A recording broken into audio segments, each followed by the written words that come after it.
विद्यार्थी हैं, सबको मेरी तरफ से स्वागत है। आज हम जो कुछ भी बातें बोलेंगे हम सबों के लिए, सब टीचर्स के लिए भी होगा, मेरे लिए भी होगा, आप लोग के लिए होगा, या जो भी आगे उपस्थित होंगे इन सबके लिए।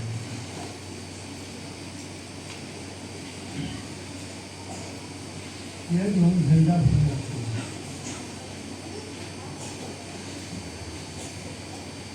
झंडा फहराने का उद्देश्य हमारा, झंडा फहराने का उद्देश्य हमारा इतना ही है कि हम अपने देश को एक झंडे के माध्यम से, हम अपने देश को एक झंडे के माध्यम से पूरे संसार में विश्व विजेता घोषित करें। भारत देश को हम अपने पूरे संसार में विश्व विजेता घोषित करें। मगर हमारा देश पूरे संसार में सबसे आगे, ऐसा कभी होगा।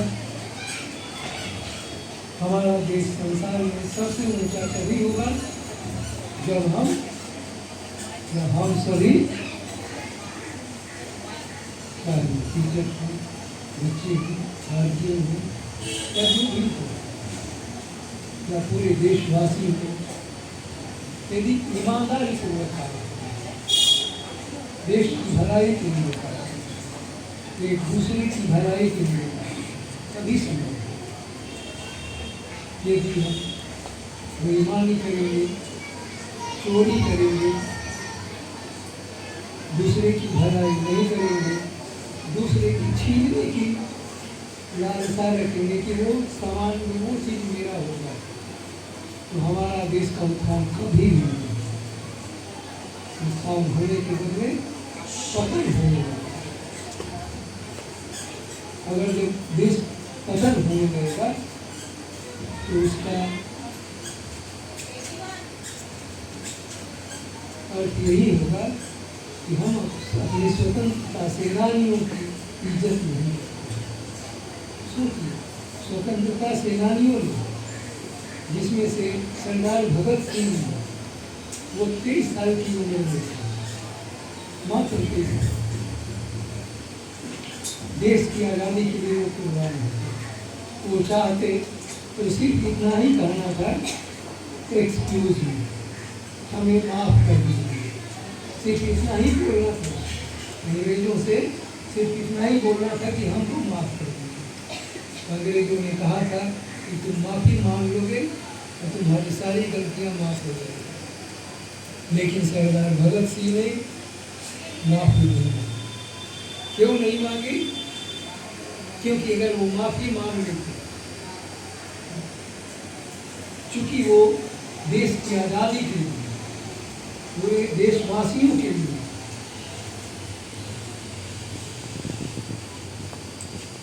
अंग्रेजों से लड़ रहे, अगर वो माफ़ी मांग लेते तो शायद हमारा देश आज़ाद नहीं है। अगर वो माफ़ी मांग लेते तो हमारा देश आज़ाद नहीं है। लेकिन उन्होंने माफ़ी मांगने के बदले हंसते खेलते देश की आज़ादी के लिए कुर्बानी दी, उनको फांसी की हुई। उसके लिए हम सब अंग्रेजों को फांसी की सजा नहीं देनी चाहिए। वैसे देशभक्त जो अपने देश के लिए लड़ता है, ठीक उसी प्रकार से आज देश में कुछ वैसे उपद्रवी नेता लोग हो गए हैं जो अच्छे लोगों को देखना नहीं चाहते। हमारे देश में नहीं, जो गलत का सपोर्ट करते हैं और सही का विरोध करते हैं। ऐसे गलत करने वाले नेताओं का हम लोगों को प्रतिकार करते हैं और जो सही करते हैं उनका स्वागत करते हैं। तो इस झंडे के माध्यम से झंडा फहरा करके हम अपने देश, चूँकि झंडा हमारा देश का प्रतीक है।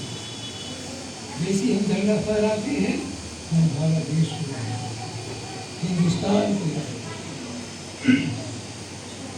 और हिंदुस्तान को याद करके, भारत देश को याद करके हम अपने आप को सोचते हैं, विचार करते हैं कि मैं भी एक दिन बड़ा होऊंगा और देश को उच्च शिखर पर लेकर, देश को ऊंचाइयों पर लेकर।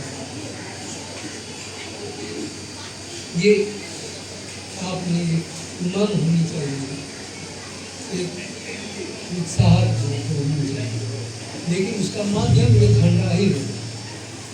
झंडे के माध्यम से हम सभी एक जगह झंडा फहरा रहे हैं और एक दूसरे की बातें सुन रहे हैं।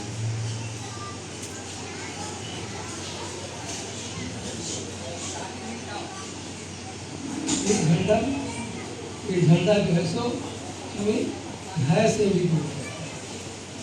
ये जो हमारा राष्ट्र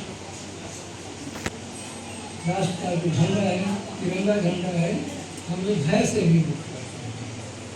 क्योंकि जब तक हमारा झंडा है, फहरा रहा है, तब तक हम भय मुक्त हैं। मेरे को कोई छू नहीं सकता, कोई बाहरी आदमी मेरे को टच नहीं कर सकता। ये झंडा हमें भय मुक्त नहीं करता।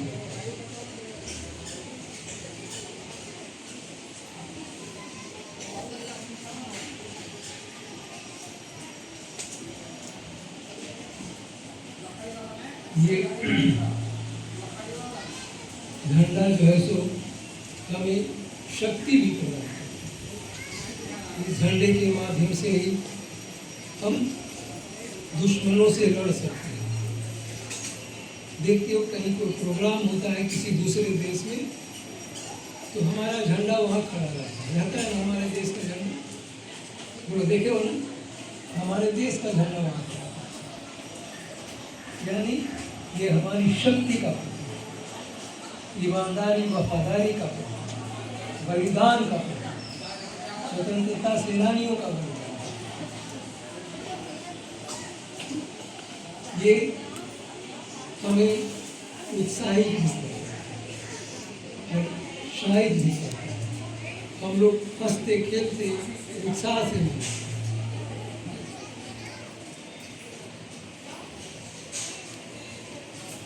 यदि इस झंडे को मान प्रतिष्ठा रखनी है, इस झंडे की मान प्रतिष्ठा रखनी है, आप सब बच्चों को, टीचर्स को, तो आज के दिन में यही कहूँगा कि आप सभी बच्चे मन लगा क्लास में, प्रत्येक दिन स्कूल आओगे, विलम्ब से स्कूल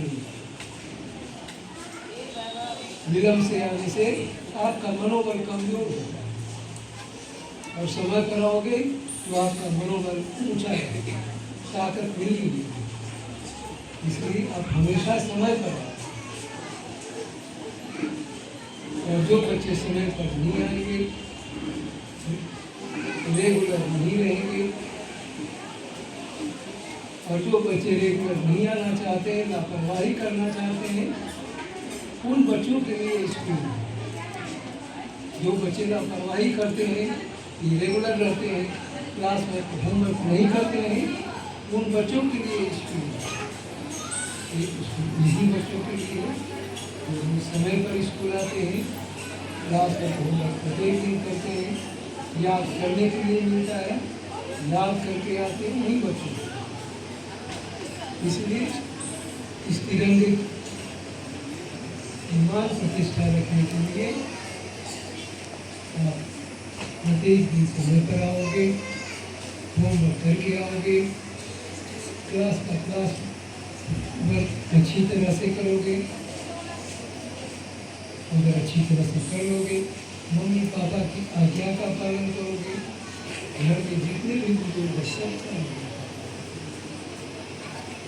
अगर इतना कर लोगे, इस प्रांगण में जितने भी बच्चे, सभी बच्चे कोई ना कोई ऑफिसर बनेंगे, इसमें इसकी गारंटी है। सभी बच्चे कोई ना कोई बड़े होंगे। तो आप सभी लोग याद रहेगा आप सबको मेरी बातें? विलम्ब से कोई नहीं आओगे? अगर विलम्ब एक नियम बन गया मालूम है सबको, विलम्ब से आने से एक पीरियड और होगा। अगर जो बच्चा बराबर विलम्ब से आएगा तो उस बच्चे को फिर दिन भर के लिए ऑफ कर, इसलिए प्रयास करोगे कि हम इसको समझ पाए। मेरी बातें याद रहेगी? देश को कुछ शिखर पर ले जाओगे? मन लगा कर पढ़ोगे क्लास में? राइटिंग शक्ति बहुत सुंदर होगी। यहाँ से प्रण कर दो कि हमारी हिंदी सुलेख और कर्सिव राइटिंग की बुक की राइटिंग बहुत सुंदर है। अगर बहुत सुंदर राइटिंग बनाओगे, बहुत सुंदर राइटिंग होगी तो एक दिन होगा। आप भी गलत कार्य नहीं कर सकते। तो ठीक है, मेरी बातें याद रहेगी? चलो एक बार फिर घोषणा कर लेते, भारत माता